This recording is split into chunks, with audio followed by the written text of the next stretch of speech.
Hello and welcome back to the Nerd Rundown's review of episode 2 of the Loki TV series titled The Variant. I'm your host, Aaron Stemple, and my co-pilot, as always, is Eric Hare over there across from me.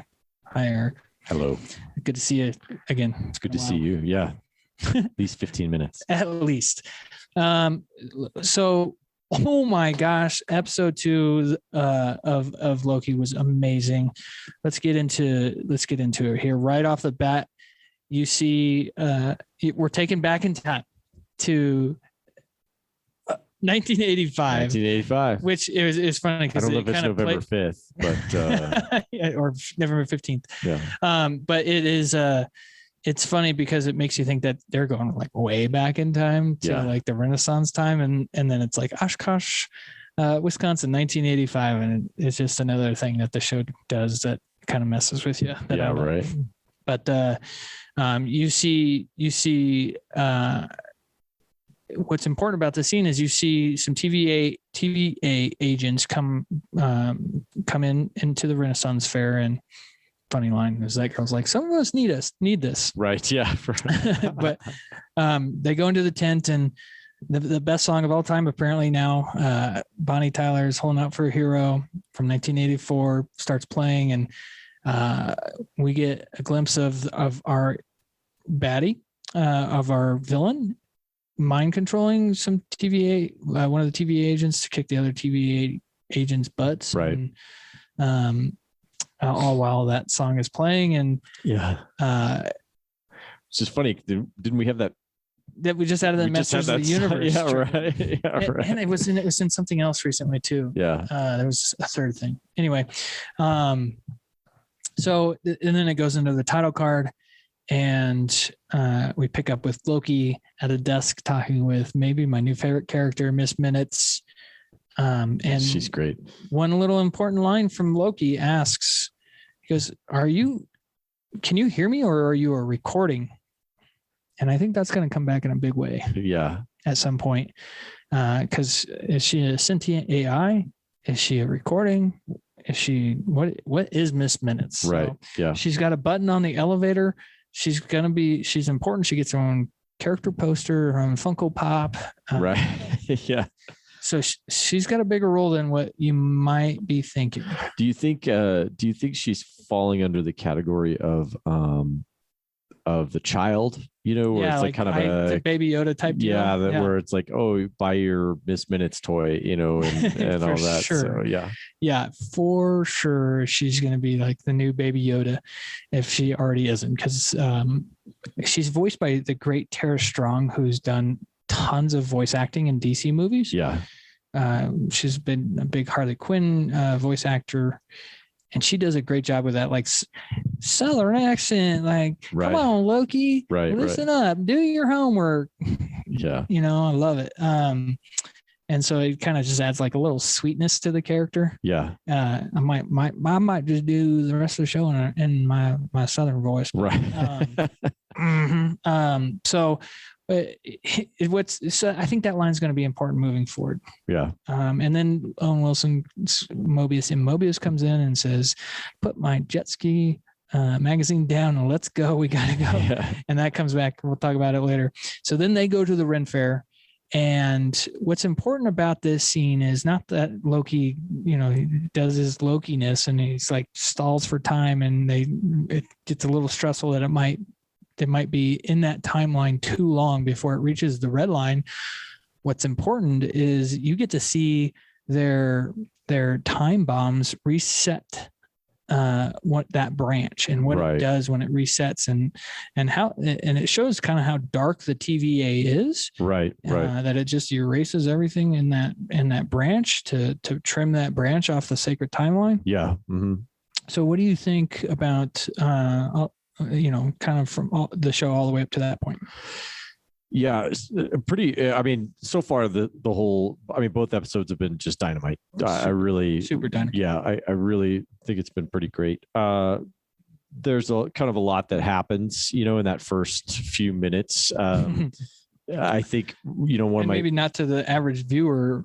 They might not realize how important some of that stuff is. Right. Yeah. So I thought it was cool how the Loki kind of variant. The Loki variant and stuff that they have kind of takes over the one Minutemen soldier and TVA agent. and then is used to beat up the other ones and everything, and so that they don't actually have to get their hands dirty. They let the other characters kind of take care of that. So I thought that was pretty cool, because basically it just kind of shows that these people are completely outmatched. Completely outmatched by what this Loki is doing. So and yet they continually send them into these situations to, it's like, okay, again, we had talked about in the other episode, but the Star Trek red shirt guys, it's like, okay, here's the red shirts, so they're going to send them in there and do all that stuff.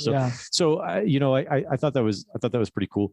I thought the bit where they give him the jacket and he's like super excited about the jacket, and then the girl's like, well, why don't you turn around, show it off, and he turns around and shows it off on the back of it. Subtle. It says variant, and so it's like, and actually that's a good point. First of all, great scene in that circle. Yeah. Where Loki's like, the lesser of the Lokis was what we're after. Let's be clear. Right. Yeah. Because his ego is so gigantic. So gigantic. Yeah. This is what they think of variants is. Even this big character Loki, who's been son of Odin. Right.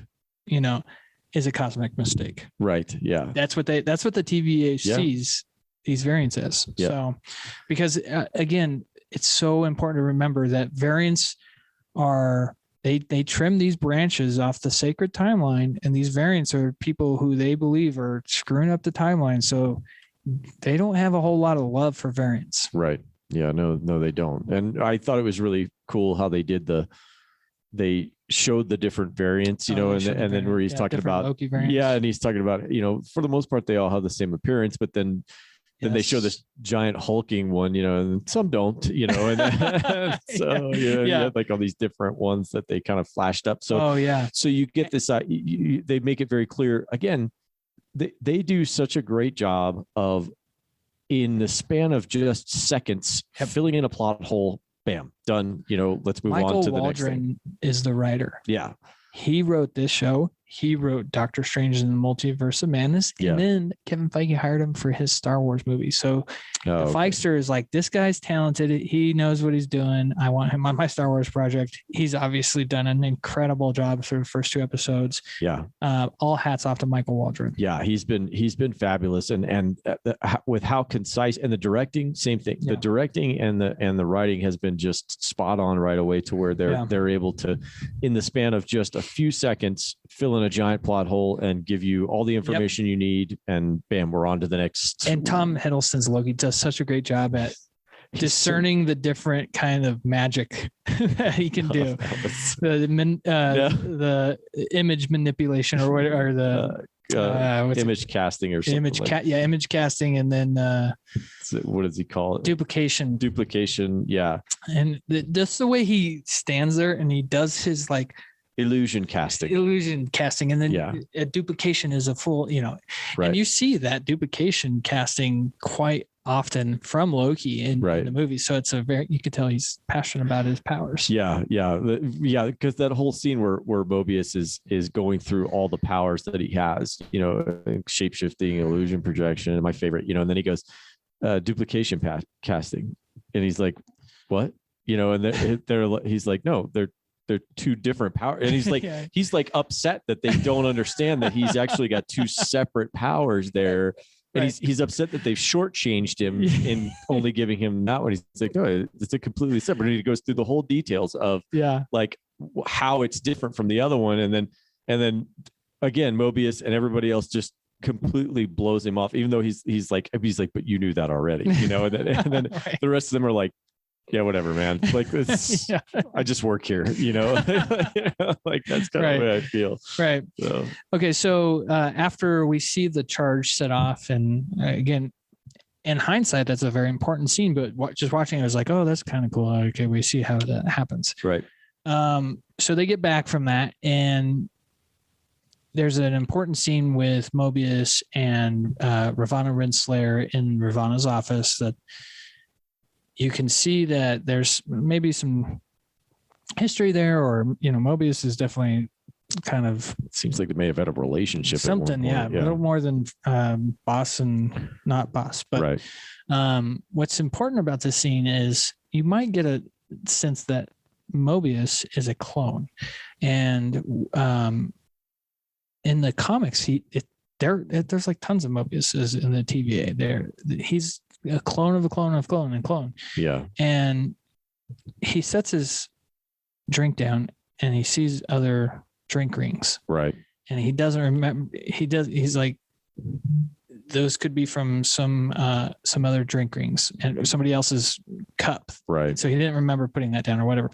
Just kind of hints at it a little bit there. And I think that was interesting. And it's a really great scene between those two. And they're talking a little bit about, giving Loki another chance and blah, blah, blah, blah. And Loki gets another chance. He goes to work finding, doing his homework on what's going on with the other variant Loki. Right. And he makes a big discovery through looking up research on the apocalyptic event of Ragnarok, which is the movie that he was in, directed by Taika Waititi. We've mentioned it many, many, many times, but he sees that there is no variant energy detected in these apocalyptic events. Right. And it connects him in his brain that this is where the Lokis are hiding out. Right. So he then goes and talks with Mobius, and he does this little salad demo, and he convinces Mobius to let him try it out, and they go to Pompeii, and which was like kind of like the throwback to the first episode, DB Cooper. Yep. A little throwback to a historical event with the real event of Pompeii. Right. He causes a bunch of chaos. No variant energy detected. So what this comes from is, in these apocalyptic events, they're going to happen anyways. Right. They don't detect variant energy. And so Loki makes that connection that like, oh, okay, none of these apocalyptic events have any variant energy detected. Right. So the variant Loki is probably hiding out in one of these apocalyptic events. And as they're having a kind of an existential faith crisis conversation about where they came from, which was a really cool conversation. Right. Mobius makes the connection. The kablooey gum. Right. Where did that come from? It probably came from a future it's not from our time. So it came from the future, and they look at these different future apocalyptic events. Yeah. It's not well, as we'll find out, you don't leave something like that behind for no reason whatsoever. Like, it was intentionally left to give them the clue. Especially in France in 1549. Right. Yeah, exactly. So, yeah. Or maybe it was unintentional and she was just trying to be nice. As we find out, it's a woman later on, as I spoiled it right there, but for the second time, not a big deal. If you're watching this, hopefully you've watched episode 2, because we're about to spoil a lot. Yeah. It's lots of spoilers. Anyway, so it's big discovery, no variant energy, the kablooey gum, Mobius, and of course in that scene, they talk more about the jet skis, and it's a great scene where jet ski, you could tell Mobius is longing to be on a jet ski, and what does he say? Something like, back in the 90s, there's a collision of form and engineering and I think it's form and function, something like that, called the jet ski. There's a perfection of form and function in the form of a jet ski. It's so just great. A little throwaway line, and then he's like, kind of looks down and he's just like, man, I wish I was on a jet ski. Yeah, right. Right. So every video I've watched this week has said it, so I won't say it. But if the show doesn't end on Mobius on a jet ski somewhere, the show has failed us. Missed opportunity. He's on a jet ski, and he's just sure maybe there'll be a chase scene. Maybe this is where we get our wow. And he's on a jet ski. And he's like, wow. Yeah, right. Anyway, so they figure out, okay, maybe it's the Alabama hurricane, which it's in 2050, 2050 it's a category 8 hurricane. Yeah. And if you know anything about weather right now, they only go up to category 5. Right. So in 2050, hurricanes become much more powerful. Right. And it's this great ending to the show, this final scene about 10-15 minutes long that leads up to the big reveal that the variant Loki is actually Lady Loki. Yeah. And what's interesting about this is a little throwaway line. He says, "Oh, and enchantment, that's a new power," or something along those lines. But I know he said, "Oh, enchantment." Yeah. Which led me to believe that this was going to be the Enchantress. But then when it's revealed, she has the Lady Loki horn and the broken Lady Loki horn. But it's not the first time Marvel would have combined 2 characters into one. If you remember in Iron Man 2, they combined Whiplash and Crimson Dynamo into one character. So they do that at times. And Enchantress is a sorry, I just got really freaked out. Enchantress is a really important character in the Thor comics, and they have left her out in these past movies. Yeah. And I've been hoping that they add her in. So hopefully we're getting at minimum a combination of these 2. Sorry. Right. Yeah. We just had somebody walk by and it freaked me out and I lost my train of thought. So don't sneak up on a war veteran. That's like number 1 rule in life. But what'd you think of that final scene that led to Lady Loki time bombing the entire timeline and what looks to be like they're breaking up the entire sacred timeline into mini multiverses? Right. I did not think they would do this. At least I didn't think they'd do this early, but oh man, when those things started dropping down, I was like this.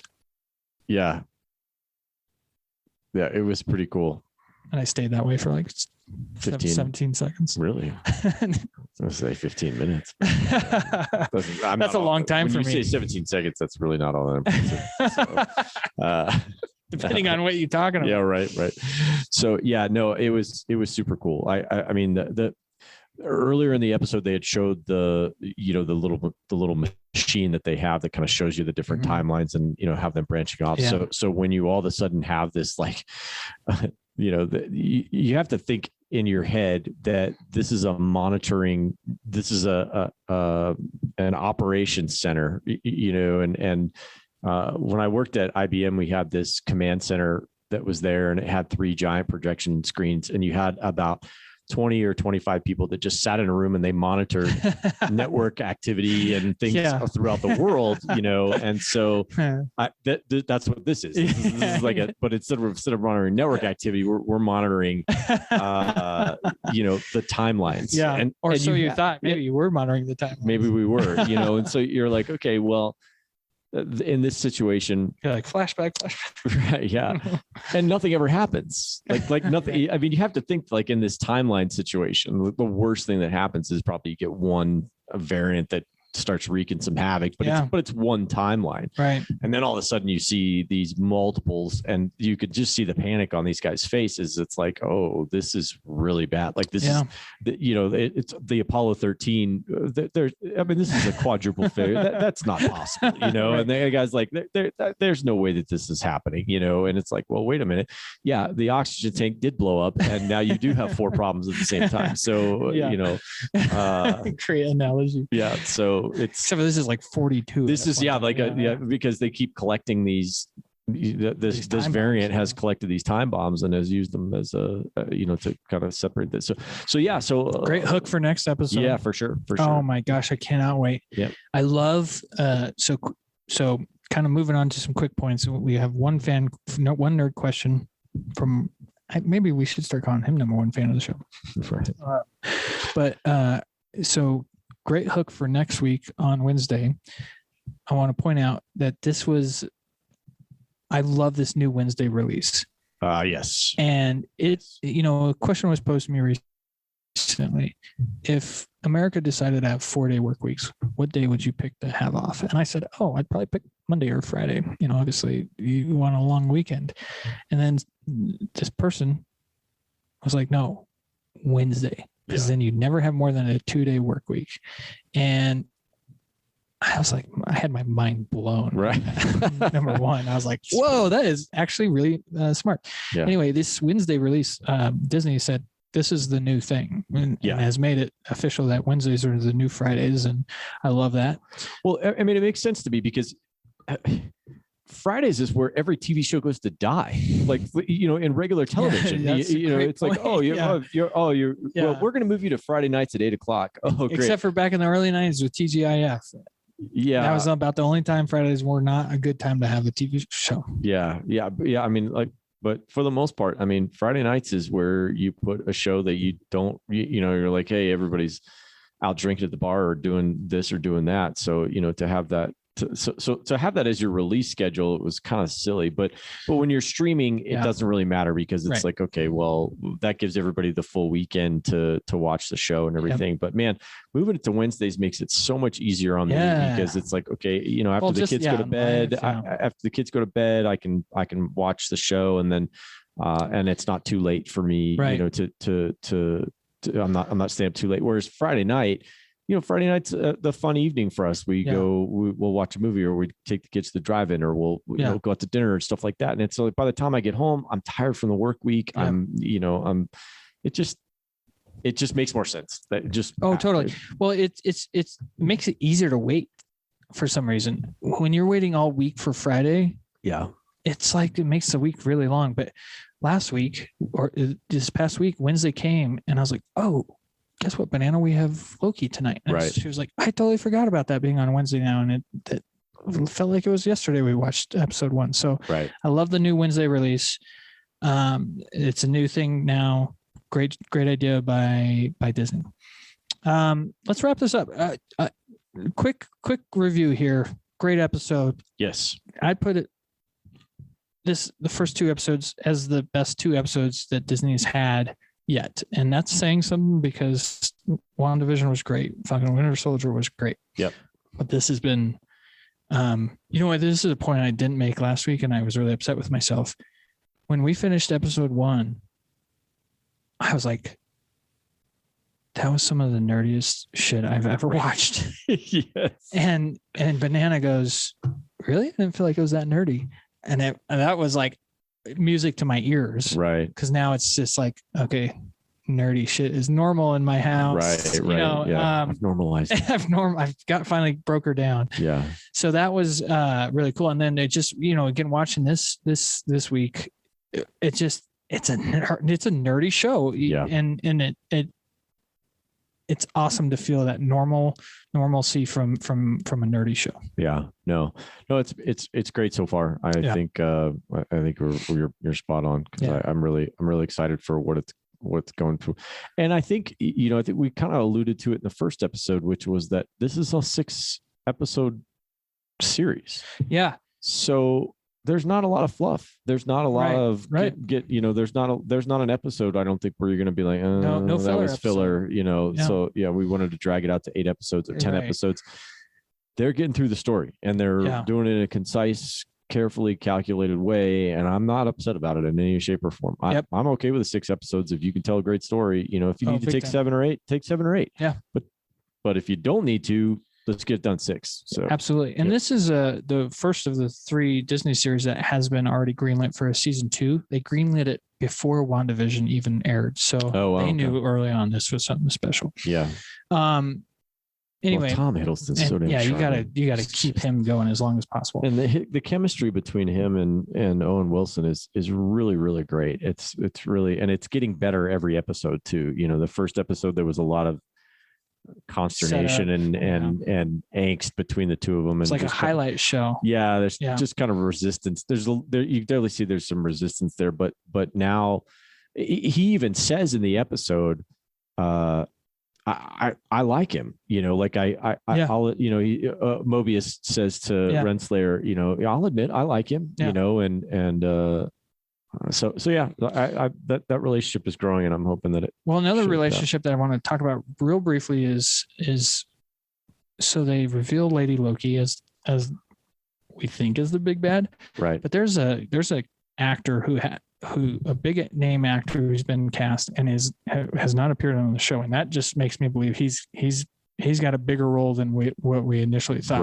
Right. So Richard E. Grant, he had a short stint in a Star Wars movie recently. I feel like I'm being serious and facetious at the same time, right? Because I think he was in episode 9 for like 1 minute. Yeah. But great actor. I think he's playing King Evil Loki, and that this Enchantress Lady Loki combo is kind of a henchman. So we'll see on that. I thought that Agatha was going to be a henchman of Mephisto, and that turned out not to be true. So I'm trying to keep my theory crafting to a minimum, but right.